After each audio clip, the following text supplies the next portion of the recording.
Now what we got here is a Bud Ice and a Rolling Rock, and y'all put them together and we got what's called a Bud Rock Ice. That's right. And with a Bud Rock Ice, what you do is slam it back and keep on rocking because ice is nice and it's time to chill out. This here is a gift from the grave. My deceased father bought me this lighter before he died. I recently came across it. I restored it. Works like a charm.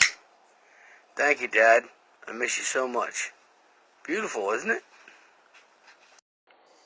Since we're talking about lighters, here's a lighter from my grandfather. The only thing I have from him. 1951 Germany, World War II.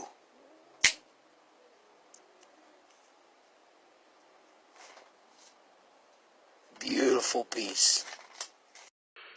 This is a 1937 Indian head nickel that I got from my mother. I had since before my son was born.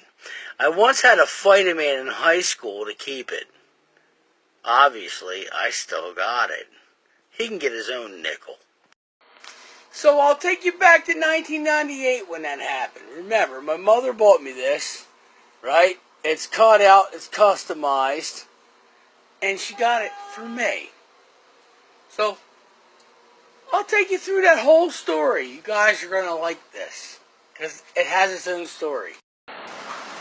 So I walk into health class one day, right? And he's like, "Yo, I want that nickel." And I looked at him, I was like, "You get your own nickel. This nickel's mine."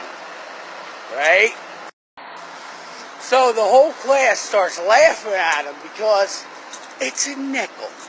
Now, never mind the fact that it's a silver nickel, an Indian head, buffalo head nickel from 1937 that's customly cut out, right? But it's a nickel, right? They start laughing at him. I can't tell if it's recorded. So the whole class starts laughing. He gets so mad, he jumps up out of his chair. And back then, the chairs and the desk were connected. And he throws the damn chair at me with the desk. And I ducked. So I ducked the chair, right? And as soon as it landed behind me, after I ducked, I lit him up like the 4th of July, right in the middle of the classroom. He just sprayed dead out on the floor.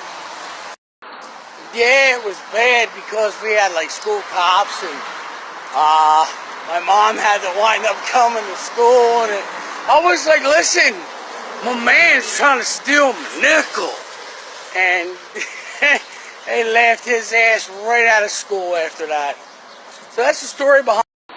So like I was saying, that's the total story behind my nickel. And hope you enjoyed it. I'll never forget it. And guess what? He ain't got my nickel. Although I'm not going to wear it too much longer. I want to keep it. I don't want to lose it. So that's me nickel story. I got to go to sleep. Because I got a whole bunch of dumb shit I got to do when I wake back up. And remember, the only thing worse than me is more me. And I'm going to replace my old faded headlights with some brand new headlights today. And you can see how I got it all rigged in there with friggin' electrical tape instead of the actual clips that belong back there. It's ought to be a fun project.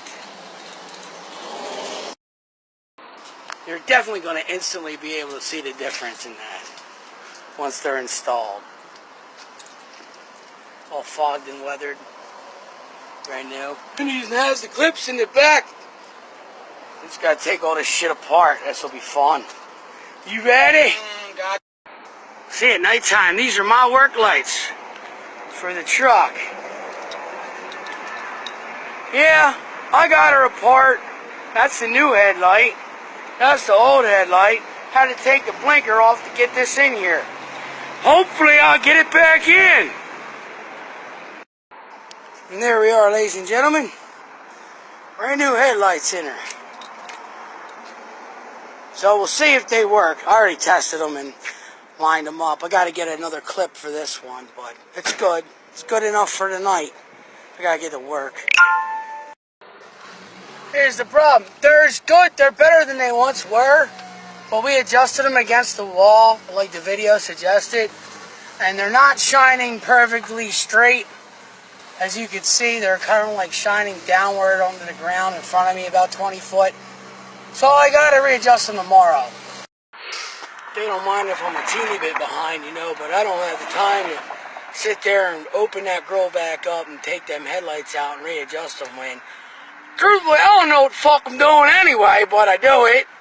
I'll have to look online on how to adjust the lights. So I pull up to the job to get some more orders. There's this guy parked right next to me. And he's looking at me and he's waving, he's pointing. I'm like, all right, here we go.